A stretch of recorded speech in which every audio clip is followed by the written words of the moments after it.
அப்படின்னா சார் உங்கள் கார்டு மேலே இருக்கே பன்னோர் நம்பர் சொல்லு சார்னு மெசேஜ் அனுப்பி அந்த லிங்க் மூலியமா ஆன்லைன் மோசடியில் ஈடுபட்ட கும்பலை போலீசார் கைது பண்ணியிருக்காங்க. இல்ல அதிர்ச்சிகரமான தகவல் என்ன தெரியுமா?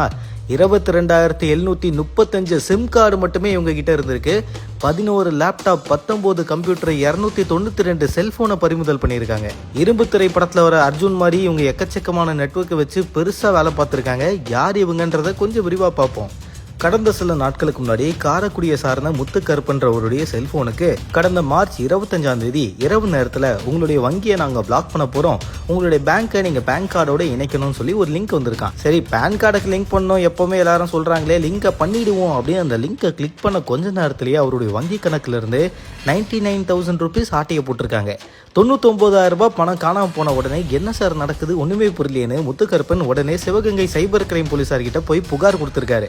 இந்த வழக்கு குறித்து விசாரணையை மேற்கொண்ட சைபர் கிரைம் கூடுதல் ஏடிஎஸ்பி நமச்சிவாயம்ன்றவர் அவருடைய தலைமையில தனிப்படை போலீசார் நியமிக்கப்பட்டு மெசேஜ் அனுப்பப்பட்ட அந்த செல்போன் முகவரி மூலமா விசாரணையை மேற்கொள்ள ஆரம்பிச்சாங்க. கோவை பீரமேட்ல சிக்னல் காட்டின உடனே போலீசார் சம்பவ இடத்துக்கு போயிட்டாங்க. அங்க போய் பார்த்தா சிக்கா மார்க்கெட்டிங்ன்ற பேர்ல நிறுவனத்தை ஒன்று ரன் பண்ணி செல்போன்ல பொய்யான பேர்ல மெசேஜ் அனுப்பி வங்கி கணக்குல இருந்து பண பரிவர்த்தனை இப்படிதான் ஆட்டைய போட்டுட்டு இருக்காங்க. ஒரு கும்பலை பிடிச்சிருக்காங்க. அங்க பாத்தீங்கன்னா சரவணன் அவருடைய மனைவி பாரதின்னு 50-44 வயசான அவங்கள போலீசார் பிடிச்சி விசாரணை மேற்கொண்டாங்க. அந்த இடத்துல வேலை செஞ்ச 5 பெண்கள் ஆகியோர் மொத்தமா 7 பேரை கைது பண்ணியிருக்காங்க.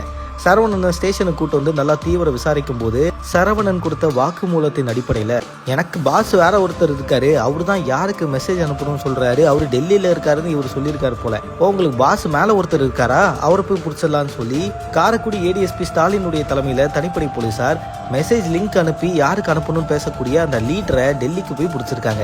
சையதோ ரகீப் குர்ஷித் அப்படின்னு அழைக்கப்படுற 23 வயசான அந்த நபரை டெல்லிக்கு போயிட்டு கைது பண்ணியிருக்காங்க.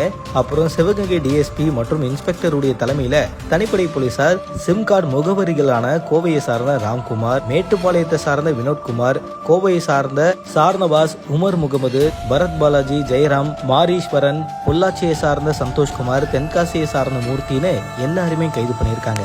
இவங்க கிட்ட இருந்து கிட்டத்தட்ட 22,735 சிம் கார்டுகள், 11 laptop, 19 computer, 292 cellphone, ATM card, passbook, cheque புக்குன்னு எல்லாத்தையுமே பறிமுதல் பண்ணியிருக்காங்க. யார் சாமி நீங்க இவ்வளவு பெரிய நெட்வொர்க் வச்சு ரன் பண்ணிட்டு இருக்கீங்கன்னு போலீசாருக்கே சமஷாக்கு. இவங்க கிட்ட தீவிரமான விசாரணையை மேற்கொண்டுட்டு இருக்காங்க. இந்த விஷயம் அதிர்ச்சியை உருவாக்கியிருக்கு. ஏதாவது லிங்க் தேவையில்லாம வந்தா அபிஷியல் அக்கௌண்ட்ல இருந்து வராத பட்சத்துல எந்த ஒரு லிங்க்குமே தேவையில்லாம கிளிக் பண்ணாதீங்க, அது ஆபத்துக்குரியதுன்னு பல வாட்டி சைபர் கிரைம் போலீசாரும் வார்னிங் கொடுத்திருக்காங்க. நோட் பண்ணிக்கோங்க மக்களே. இந்த தகவலை பத்தி உங்களோட கருத்துக்களை தினேஷாக என் கூட கமெண்ட்ல தெரிவிங்க.